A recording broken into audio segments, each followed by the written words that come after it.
Hey guys, in this episode, we're going to try to figure out how does a band make it in the music industry. Stay tuned.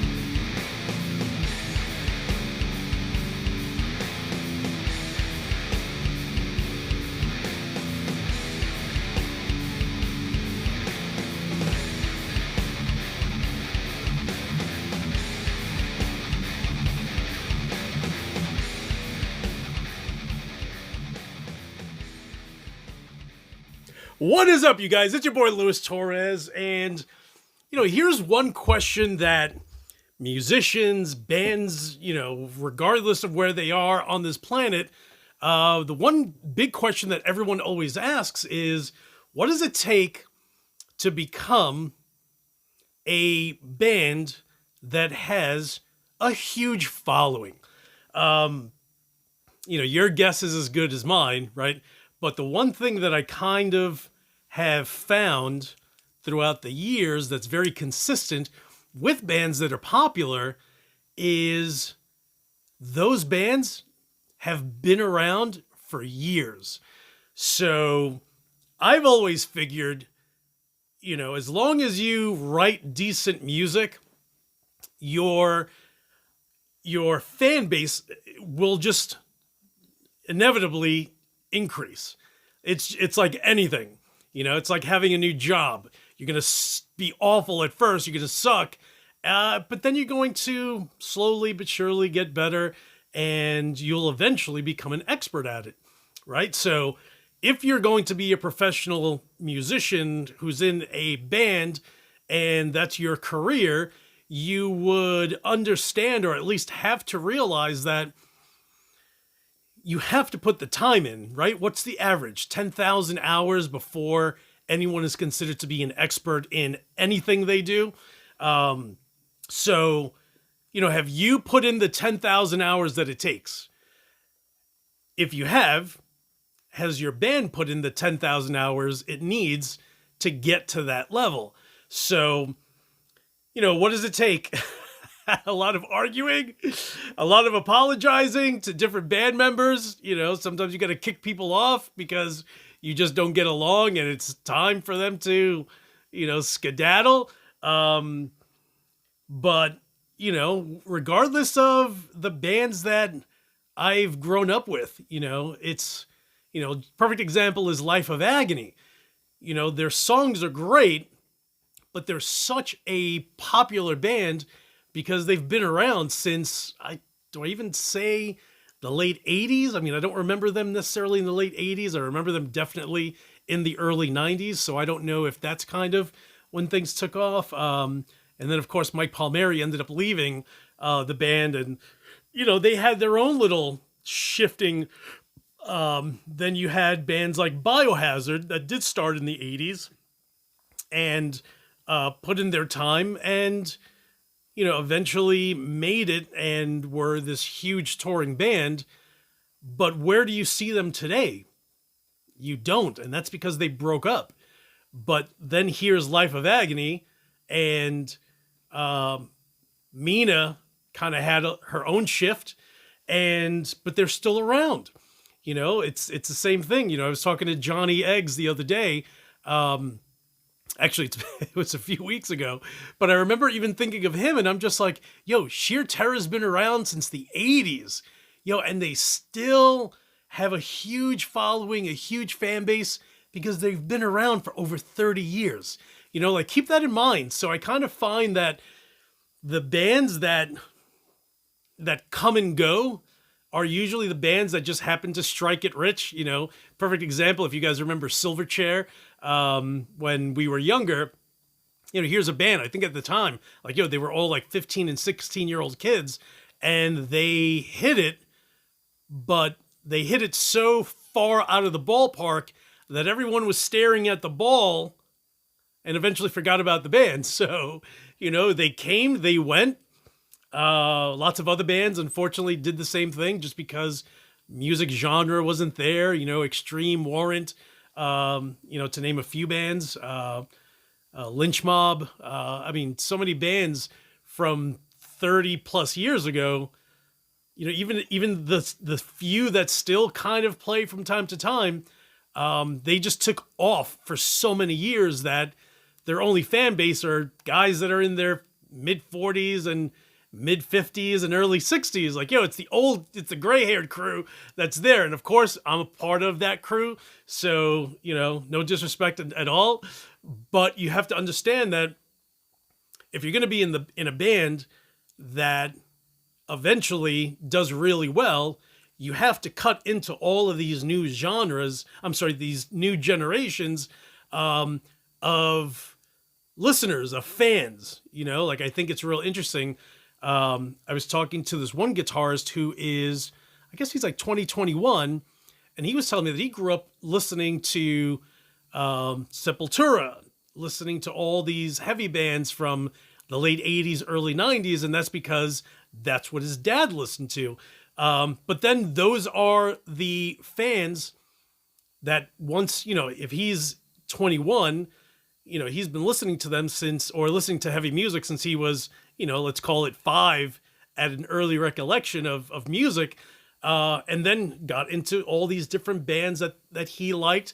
But if you've been around and you're 21 and you've been in a band for 30 years, that 21-year-old may actually be part of that new fan base that you have, and that's how it gets, significantly larger.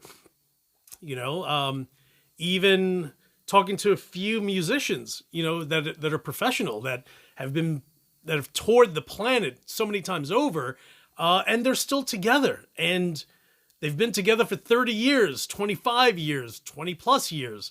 And to me, the one element that I kind of always find is that it's not just the artist, right? Because you can be a musician that strives to become this big artist, but it's the entire group.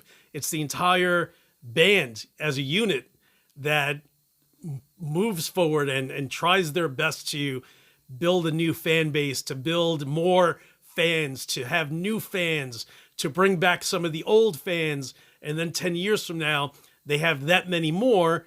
And now when they play all of these shows, whether it's, across the US, South America, Europe, Japan, Asia, then they have all these different groups of 20-year-olds, 30-year-olds, 40-year-olds, 50-year-olds. But let me know in the description, in the comments below, what is it that you think helps a band become huge? I think it's the sustainability that the band has in the long term, because you can start a band today. Guess what? No one knows them. Be in that same band in 6 months, a handful more know who you are. Be in the same band for 2 years, a few more know. Maybe you've ventured to different states, so now your fan base is in the few states that you're surrounded by. In New York City, you have the tri-state area, New York, New Jersey, and Connecticut. And then you start doing little tours. But again, you can't tour if you guys break up. So I think the consistent recipe, if you will, is being together, sticking it out. Don't divorce. Divorces are so easy to do. And, that's kind of the issue that I always ran into, is I always started bands and then I was just like, man, I'm leaving. And then I would leave.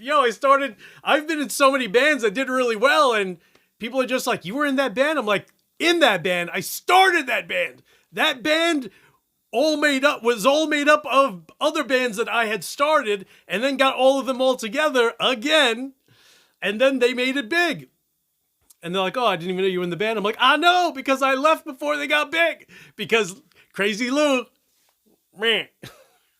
So don't divorce. If you want to do well in music, you got to be in it for the long term.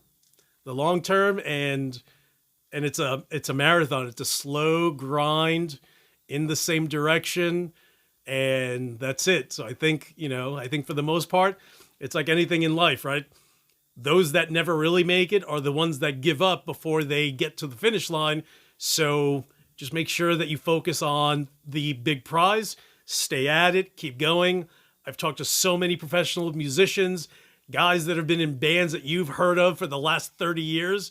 And they're just like, yo, we never broke up. We're still together and still out there hustling, and they love it, and whether they're making, a ton of money or not, or they live in a modest home or a $1 million home, that's all extra. You know what I mean? That's, if you're an artist, then focus on your art, have fun. And guys, hit the subscribe button if you haven't. And again, click the comment section and let me know what you think. Add to this puzzle. This is just my own personal opinion based on people that I've talked to. And I'm like a nerd. Like, I love researching, like, hey, what is it that you think that made you guys in this band stick out more than others? And they're just like, we never stopped. We just kept at it. And, but let me know if there's anything that you think, if there's an ingredient that I'm completely missing, maybe I'm just too broad, and you can sit back and say, it's not just being in the band and being together. It's the stage presence. It's how cool you are to your fan base. I've been to shows where, here I am opening up for a big band, and that band, after they were done, were kind of jerks to people asking them about their gear, about their guitar, about their own experience.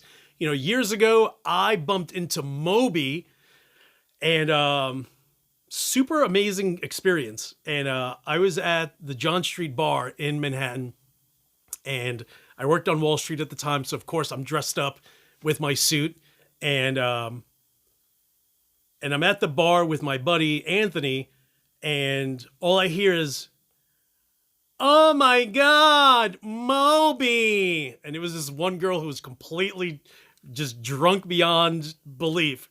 So I look over my shoulder. Mind you, I'm kind of half bagged too. So I look over my shoulder, and it's Moby standing right next to me. And I'm like, that's hilarious. Meanwhile, Moby's got to be like 4'10", which is funny. So in my drunkenness, I put my arm around him, and he literally stiffens up like this. And I'm like, bro, I've been listening to you since the early 90s. And I took my arm off, and he's like, really? Keep in mind, I'm dressed up, tie, suit. I look like a Wall Street freaking weirdo. Not that it was weird, but whatever. It's the life that I lived. And we just started talking. And, one thing that I remember is, are you having fun? Are you like, where are you now with music? And he's just like, dude, I'm just trying to make as much money as I possibly can before this ride comes to an abrupt end. I'm like, really? He's like, oh yeah. He's like, yeah, dude. He's like, trust me. I know that it will eventually come to an end. And the goal is to make as much money as I can. So when that ending comes to fruition, I don't have to worry. I can walk away from it and be like, I had a successful career. I'm good to go. This was right after he wrote that song with, what's the girl from No Doubt? Gwen Stefani. So it was probably a few months after that song came out. So of course he's popular, and then funny enough, I ran into him again, like 3 weeks later by Union Square Park. And I walked by him, and we kind of like look at each other, just like, oh, who's that? And he's like, oh, who's that? And I was just like, that's hilarious. That's Moby. I probably took like 5 more steps before I was just like, let me say something. So I turned around and I'm like, Moby! And he stopped and he turned. I'm like, tell me that you remember me. He's like, John Street Bar. Of course I do. I'm like, you are the man. I was just dumbfounded that he even remembered who the hell I was. So I thought that was really interesting, and probably the best experience I've ever had with any celebrity was with Moby, but really nice guy. And he was just, he's been around forever. And, he came and as someone as big as Moby, who came into the scene and basically disappeared, you know? So again, I can't stress that you want to create your fan base, but you need to continue on that same path because there is no finish line. Once you think there's a finish line, you've created a finish line. If you don't create a finish line, then you just never stop. And I think that's really important. And an interesting concept to focus on is don't create a finish line. That way it's an endless adventure. So guys, again, thank you so much for watching. Hit the subscribe button. Click on the comments below. Let me know what extra ingredient you guys have. And as usual, thank you so much for watching, and you guys are the best. I'll talk to you soon.